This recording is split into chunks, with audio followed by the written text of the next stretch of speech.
Hello, xin chào cả nhà. Ngày hôm nay chúng ta sẽ đến với lại một loại chất lỏng ma quái khác, có cái hình dạng thay đổi và ở tiếng Anh người ta gọi là Uplac. Không biết là các bạn đã biết cái loại này ở trên Instagram, TikTok hay là Quai chưa? Nếu mà chưa biết thì đây là một dạng chất lỏng lông lén như vậy. Thoát không có ra tiếng, nhưng mà khi cầm lên và chuyển động thì lại khá là cứng đấy. Cả nhà có đoán ra được đây là loại chất lỏng gì không nè? Hãy comment bên dưới nhé.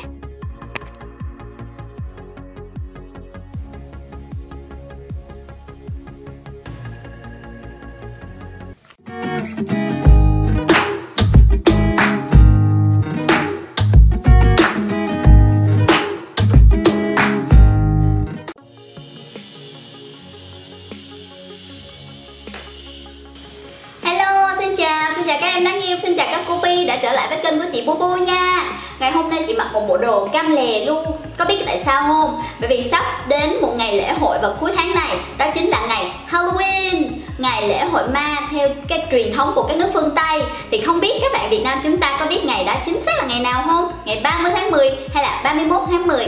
Ở tại địa phương các bạn ở đã trang trí Halloween chưa? Hãy khoe với chị bằng cách comment ở bên dưới nha. Ngày hôm nay chị có một cái công thức slam kinh dị, vô cùng kinh dị luôn. Nhưng mà kinh dị là khi mà làm xong slam á, thì chúng ta sẽ phải rửa tay này, rửa tất cả các đồ đựng. Ủa mà thật ra nó cũng không phải là một dạng slam nữa, mà nó là một dạng trend, một cái xu hướng ở trên Instagram, Quai và cả TikTok nữa. Thì chị đã đi tìm công thức và thử làm cái loại slam này. Thì mong là chị em mình sẽ cùng thử nghiệm thành công và các bạn sẽ có những cái video triệu lượt like, triệu lượt tim luôn. Và công thức này có lợi một cái là cái giá thành mua nguyên liệu rất là rẻ, chỉ bằng 1/10 so với giá thành chị em mình mua dùng để làm slam nè.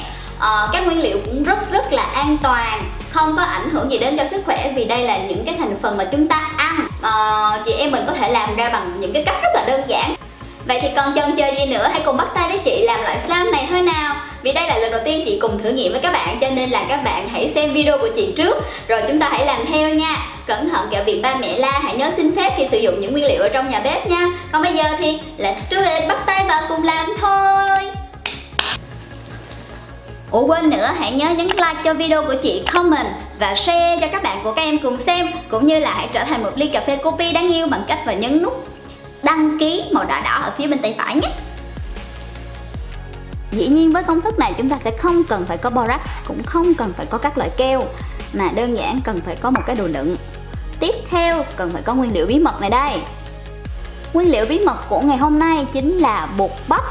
Còn trong trường hợp không thể kiếm được bột bắp giống như chị, lý do là tại bởi vì chủ quan nghĩ là cái siêu thị đó lúc nào cũng có bột bắp, ai ngờ đâu lúc nãy đi mua thì người ta hết rồi, nên là chị đã dùng tạm bột năng.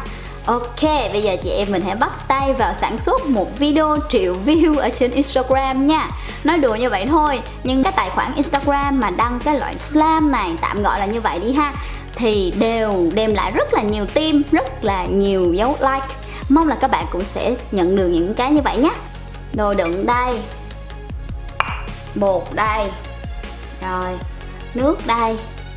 Đó, nãy không có quên nhắc, chưa có nhắc tới bạn đó cho nên là bạn đó đang rất là cảm thấy buồn bã vì chúng ta đã quên. Rồi đầu tiên là hãy cho bột vào. Cái này là cái hũ đựng gì ta, Play-Doh đất sét đó, mà bây giờ để chị lấy làm đồ đông luôn, là cả nhà biết được là chị đã fail biết bao nhiêu lần với cái công thức ở trên mạng.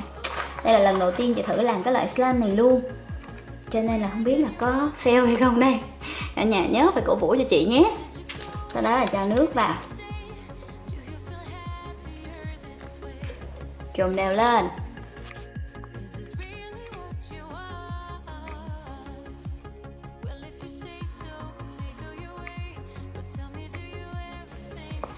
Không biết là hồi nhỏ có bạn nào đã tìm ra cái công thức bí mật này chưa? Chứ hồi nhỏ chị đã từng làm cái này rồi. Đó là mỗi lúc mà mẹ nhờ làm cái món gì mà gọi là cái gì ta, kiểu như cái gì đó mà lăn bột á, thì chị đã từng thử làm cái này rồi, mà hồi đó thì không biết đó là cái gì. Ai ngờ đâu bây giờ nó lại là một công thức rất là hot.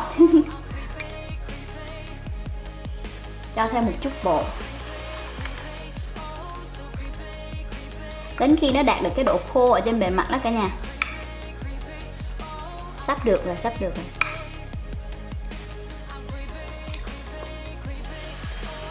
Cái loại slime này vô cùng là thân thiện với các bạn con nít ở nước ngoài, vì các bạn học cái phương pháp gọi là sensory đó, gọi là con nít thì thường được kiểu như không có chơi nhiều máy vi tính rồi điện thoại đâu, mà người ta sẽ dùng những cái giác quan để học về thế giới xung quanh.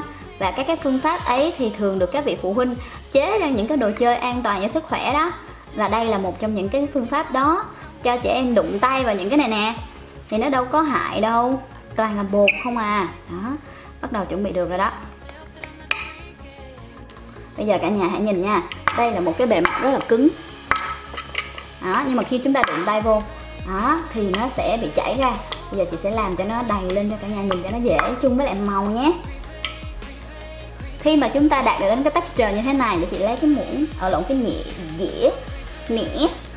Ủa, không biết ở chỗ các bạn gọi cái này là cái gì? Gọi là cái dĩa hay là cái nĩa? Comment cho chị biết với nha.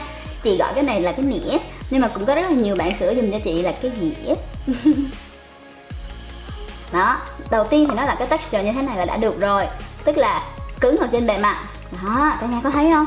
Rất là cứng luôn. Đó, không có dính. Cứng. Đó. Nhưng mà khi chúng ta cầm lên thì lại bị chảy lỏng ra. Đó, bây giờ mình là phải làm như thế này là đã đạt được cái texture mong muốn rồi. Bây giờ chúng ta sẽ làm nhiều hơn để cho các bạn quan sát được dễ hơn nha.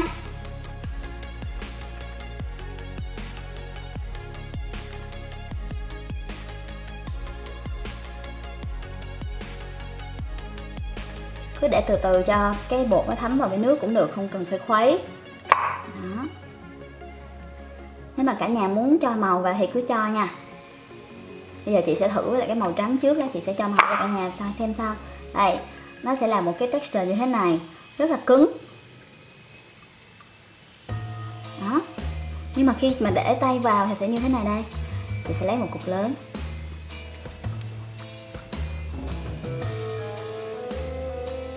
Đó.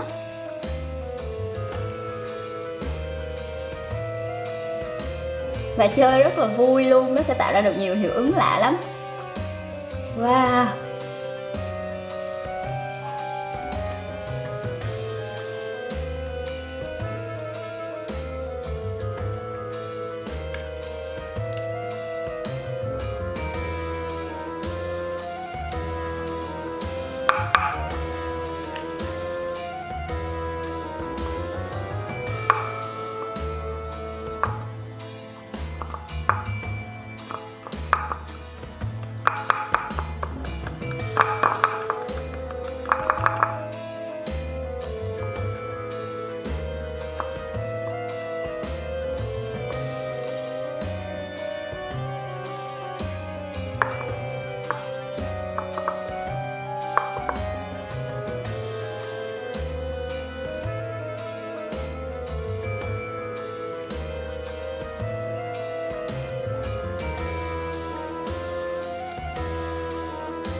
Ok, chắc là nãy giờ cả nhà đã thấy chị nghịch đủ rồi đúng không? Nhưng mà chị quên mất là còn gói bột năng này chưa có thử.